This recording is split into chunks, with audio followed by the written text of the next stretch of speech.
By the end of this video, you are never going to second guess your outfit choice for a black tie event ever again. I'm going to break down the 10 most common mistakes men make when wearing a tuxedo and how to avoid them so you never have to make those mistakes again. Now take a look at this photo. This is a tuxedo that I chose to wear to a New Year's Eve black tie event. Now at the time, I thought people were laughing with me, but now looking back, I'm pretty sure they were laughing at me. I made every mistake in this photo, and I want to show you guys how to avoid making these same ones. Because if you make just one of these mistakes, especially the last one, you're going to completely throw off the tuxedo look. Now let's get started. The first major tuxedo wearing mistake I see men make all the time is trying to pull off a black suit as opposed to a tuxedo. Now let's go over the differences between the two. In the tuxedo jacket or in the dinner jacket, the lapel should be of a different fabric than the coat itself. Ideally a sheen satin material. Now you have a couple lapel options. You can do a peak lapel, or you can do a shawl lapel. Now, third option is a notched lapel, is what you're going to find most common in your sport coats or suits. I would avoid a notched lapel. It's going to de-elevate the look of the tuxedo. If this is your first tuxedo jacket, then I would stick to a peak or a shawl. Now, if you have a round face, I would avoid the shawl collar because the shawl collar is going to accentuate the roundness of your face. Also, you don't always have to stick to black. You can go with a blue, you can go with a midnight blue, you can do burgundy, you can do green. Now, if the tuxedo jacket matches the pants, it's a tuxedo. Then if the jacket is a different color of the pants, then it's going to be a dinner jacket. As far as the button options, the most traditional is going to be one button, or you can do double-breasted, or you can do two buttons. But if you do the two-button jacket, you have to absolutely only button the top button. Do not button the bottom button. You're only going to button the top button. Now, sticking with the buttons, your buttons are going to be of the same material of either the jacket or the sheen of the lapel. No metal buttons, no plastic buttons. Now for the trousers. Tuxedo trousers do not have belt loops. Instead, they're going to have metal clasps or side adjusters. On the side of the pant, you're going to have a satin ribbon that matches the fabric of the lapel, and it's going to run from the waist down to the hem. If your pants do not have this ribbon, they're not tuxedo pants. Now the hem. The pants should be with a plain hem. No cuffs on formal pants. The second tuxedo mistake you need to avoid is wearing a traditional white shirt as opposed to a tuxedo shirt. In a tuxedo shirt, you should have French cuffs, no shirt pockets. You can opt for pleats in the chest or plain. If you go with plain, what keeps the shirt looking more elevated, which are the studs, which I'll go over in mistake number 7. Now you can get away with having the plastic buttons, but the shirt does need to be elevated. Take a look at this picture.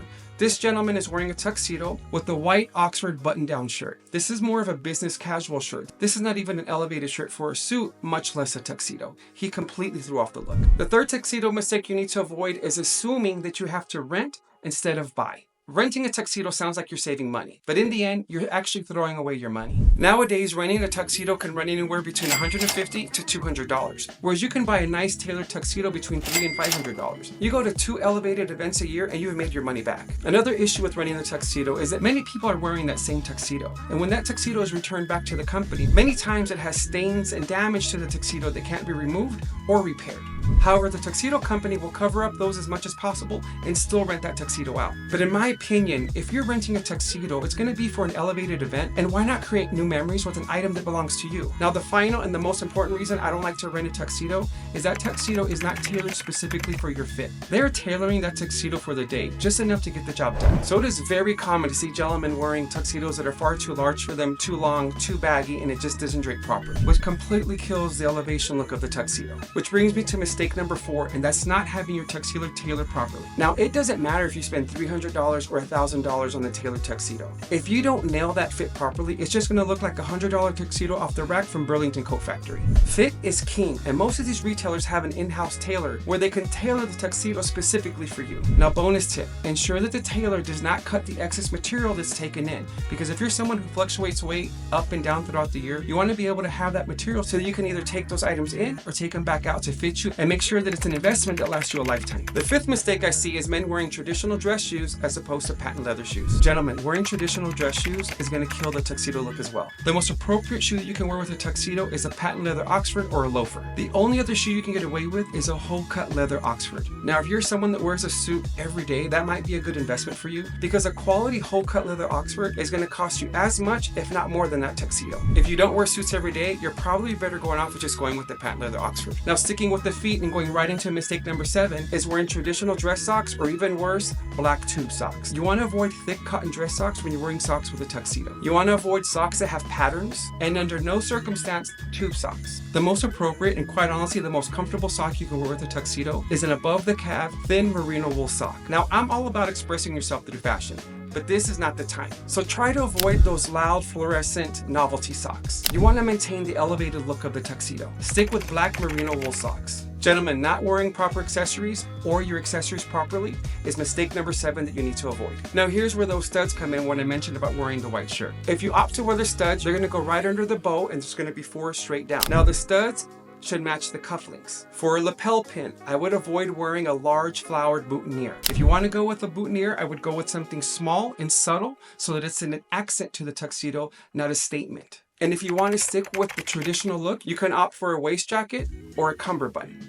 If you decide to wear a cummerbund, it needs to be worn right at your true waist and the pleats go upward. Now moving on to the watch. This is such a big offender that it has its own category. Mistake number 8 is wearing a watch that has a stainless steel bracelet. The watch should complement the cufflinks. When I mean complement, I'm referencing the case of the watch, because the proper watch to be worn with a tuxedo or with a dinner jacket is going to have a black leather band. So if you opt for gold cufflinks, the casing of the watch should be gold. If you opt for silver cufflinks, then the casing of the watch should be silver. What I've decided to do is I've opted for black cufflinks to go with the black studs. Finally, with the watch, minimalism is the key.